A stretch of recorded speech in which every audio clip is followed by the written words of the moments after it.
The only thing worse than driving in a blizzard is breaking down in a blizzard. Winter hits northern Maine hard, and this was my first experience of it. I'm from Florida, originally.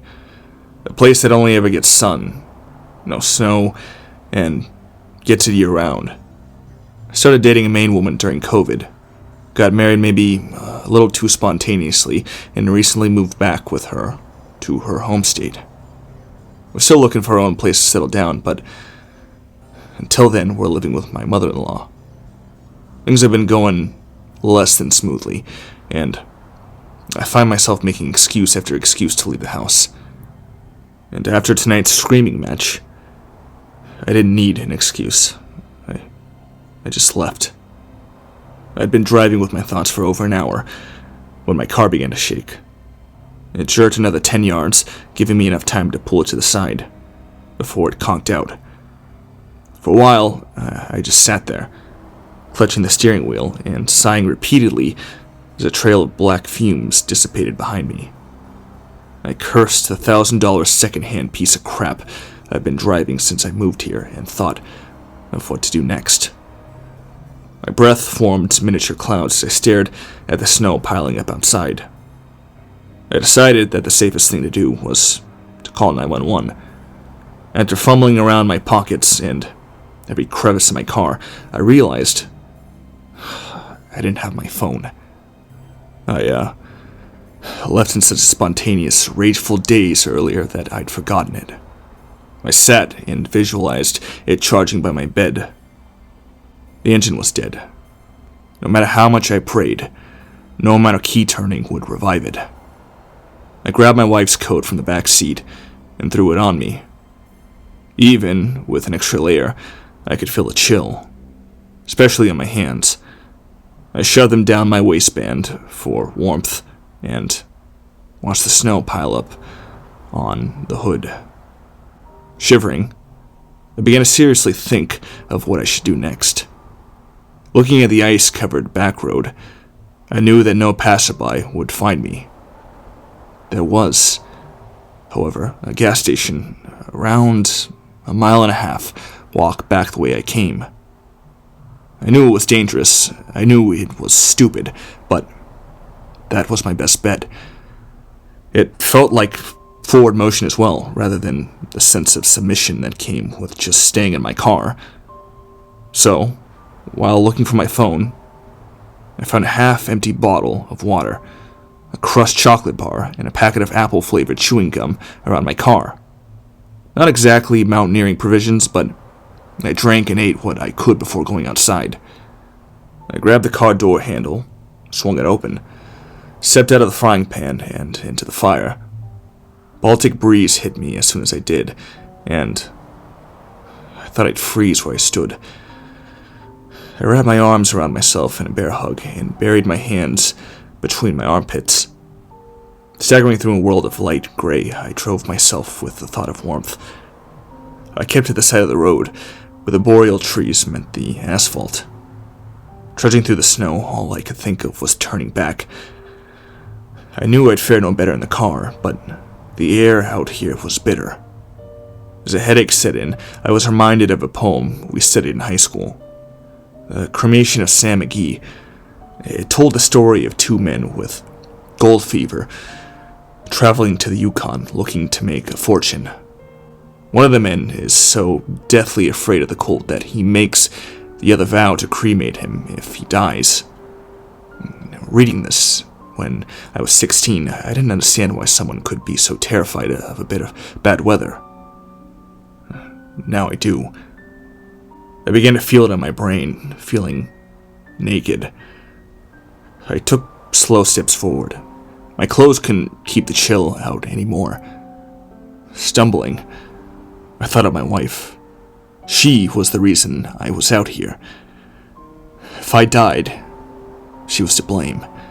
I cursed her, but found little warmth in my anger. The tears that welled up in my eyes were little snowflakes, scratching at my cornea. I blinked them out, but more formed in their place. My jaw was in pain from the constant chattering of my teeth.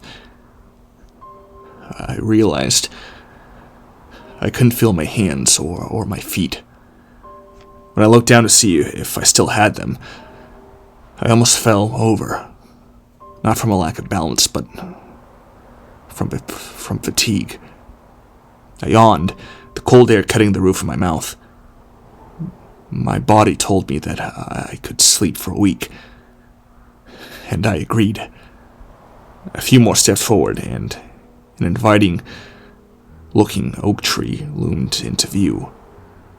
Its branches formed a nice, secluded spot by its powerful trunk. I made my way over to it and sat at its base. Resting against the wood, I began to feel warm again. It worked. Snow kept piling up around me, but I couldn't feel it. I pulled my two hoods back and felt only numbness against my face. It was beautiful. Looking at my hands, I saw that they were now a light yellow-white, the color of pus. I used them to brush the snow off my shoulders. Squirming, I found a more comfortable position against the tree. Things were all right, I thought. I'd have a quick nap, then carry on my walk to the gas station once I had the energy. I yawned again. It hurt my throat. The only thing I could think of now was my dog. I wished I could see him again. I closed my eyes. I opened them again, an unknowable amount of time later. Dazed, I looked around and saw someone standing over me. The hands were on my collar, lifting me from where I lay, completely buried in snow other than my face and knees. The figure pulled me to the side and rested me on a blanket. It pulled another from the bag it had thrown from his shoulders to the ground and wrapped me in it. The man, who was covered in so many thermal layers it made him look like 100 pounds heavier, sat me up and crouched down next to me. He rubbed his hands up and down my legs and arms, and when we were done, unclipped a canteen from his waist.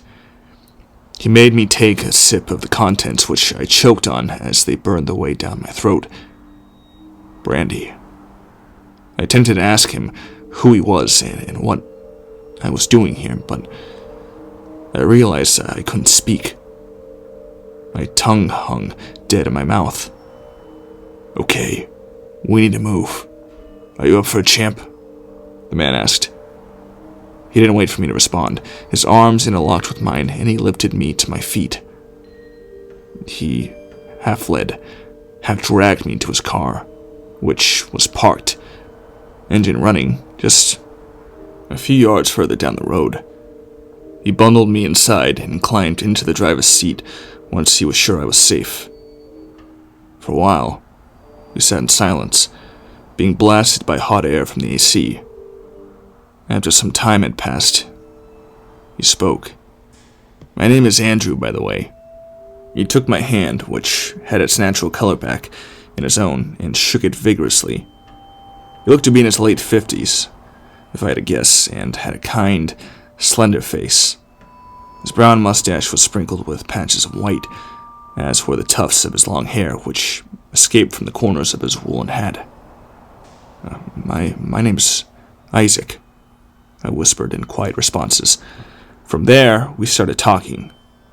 I told him where I lived, and as his old car roared into motion, he offered to drop me off at my front door. Thank you, I said, my voice still hoarse. Thank you so much, man. No worries, he replied, slapping my shoulder. I'm sure you would have done the same thing for me. Of course I would, I answered, turning to look out the window. I'm just glad you'll get to see your dog again, he said from behind me. I turned to look at him. His eyes were fixed on the snow-covered road. Clutching the steering wheel and hunched slightly over, Andrew saw me looking at him strangely from the corner of his eye. He smiled, and spewed out some small talk. Driving in these conditions sure is a pain, he said with a chuckle. Oh, don't I know it, I replied and rested my head against the car door. Just then, we passed the gas station. There wasn't a light on anywhere, and the thick steel shutters had been pulled down. I wondered what I would have done next if I had even reached it. Hey, mind if I turn the overhead light off? Andrew asked me, gesturing towards a small filament embedded in the roof above us. It's just that kills the battery in this whole thing. Oh, sure, it's your car, man. You don't need to ask me, I replied. He looked at me with a smile that rounded his cheeks. He switched the light off, and suddenly we were thrust into darkness, with only a brief shine coming from the dim headlights. I turned to Andrew and saw that his face was now mostly obscured in shadow. The only thing I could make out was his smile. I noticed that I couldn't see his breath, even in the frigid car. He kept an iron grip on the wheel, like it was trying to escape him. For some reason, I felt almost unnerved by my savior. I glanced back out the window and watched the snow beat down outside. I wish this blizzard would end soon, I expressed gruffly. Andrew didn't reply, but I assumed he agreed. Barely a minute later, as we began passing the occasional house, a shower of snowflakes started to pitter out. I watched as they became more elusive, and soon they had stopped altogether. The blizzard had ended by the time we reached town. Finally, I whispered more to myself than anything. I knew it would, Andrew said, referencing the sudden halt of the snowstorm. There was another minute of silence before he spoke again. Why were you out in it anyway? I looked at Andrew and frowned. I've been fighting with my wife. I just really needed to leave the house before I said anything I shouldn't, I replied. I get you, said Andrew as he pursed his lips. No, I do, I really do.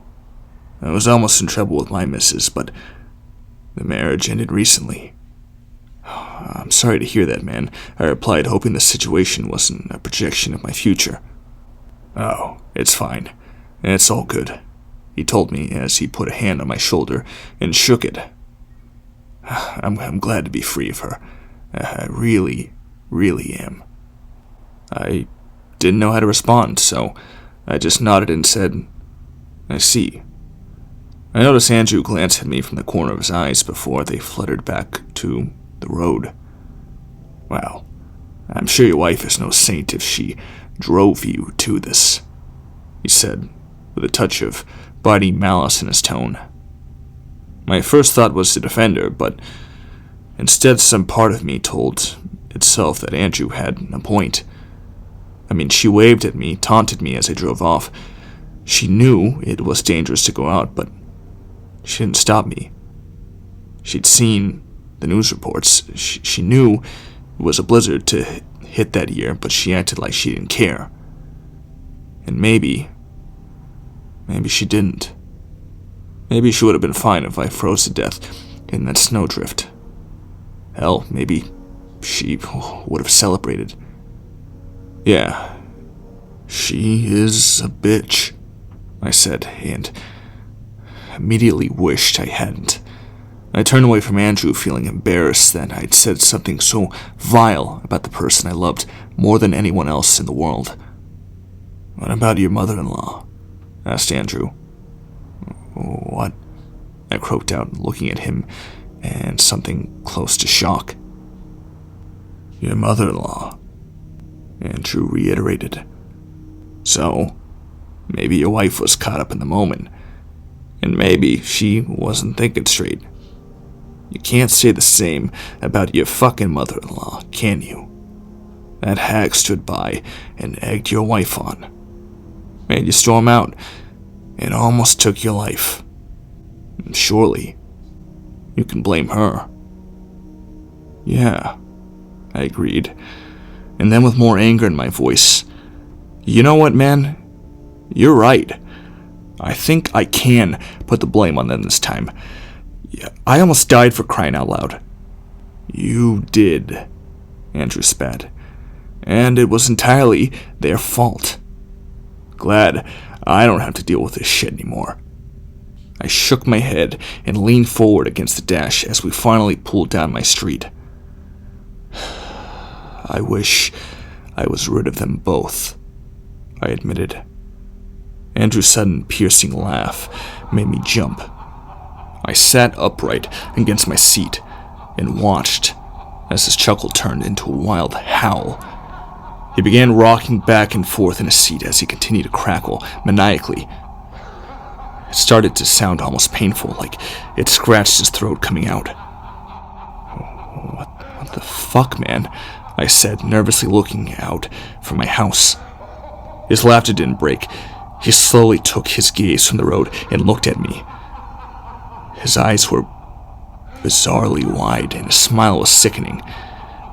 Any warmth that came from the man who saved my life had been drained away. He was still laughing when his car slowly stopped outside of my house. Where I lived was apparently one more thing he knew about that he really shouldn't have. I smiled at him frantically and half fell out of my seat, out of the door, and onto the pavement. Thanks for everything, I stuttered out and slammed the door shut behind me. My hands dove into my coat pockets as I started walking up to my front door. You said it, champ, not me, Andrew shouted from behind me. I didn't want to look back. I got to my front door and grabbed the handle.